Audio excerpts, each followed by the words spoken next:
various steps through the process, samples are taken into the lab to be tested for fat content and other factors so that adjustments to the process can be made right away. This data is entered on control charts, so the manufacturer and the USDA can quickly spot variances from ideal standards and quickly make corrections if necessary. The main tools that we use now are SPC tools, statistical process controls.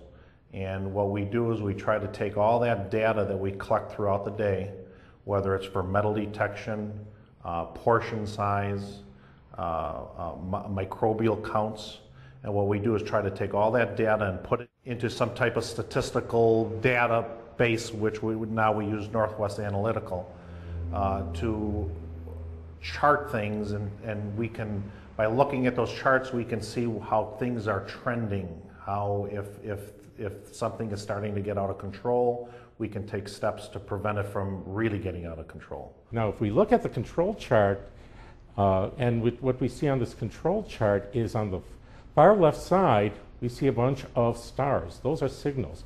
That means the process is not stable. And the company, the manufacturer, must look for those causes, those problems, and then eliminate those causes. A histogram accompanies each lot of meat so anyone can look at a record of the meat as it moves through the supply chain. We measure the critical parameters that are needed. From a quality standpoint, that is the percent fat. We have to hit a target. We also do measurements on food safety issues. So we measure microbiological measures, such as E. coli. They are indicators of the potential of having pathogens. We also do pathogen testing. We're responsible for everything. No longer can we say, well, we're doing it this way because you told us to do it this way. Our product isn't accepted because your inspector said it's accepted, or your grader put a stamp on that box and said accepted as specified. None of that happens anymore. Our logo goes on that box, our establishment number goes on that box, and once that's on there, we are responsible for it all the way through.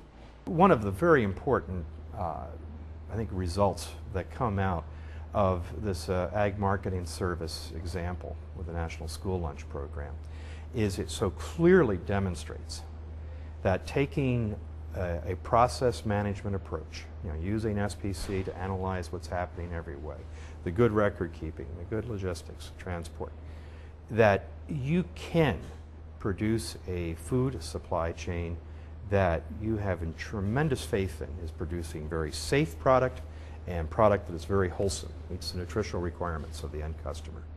I mean, this is the way to get this job done.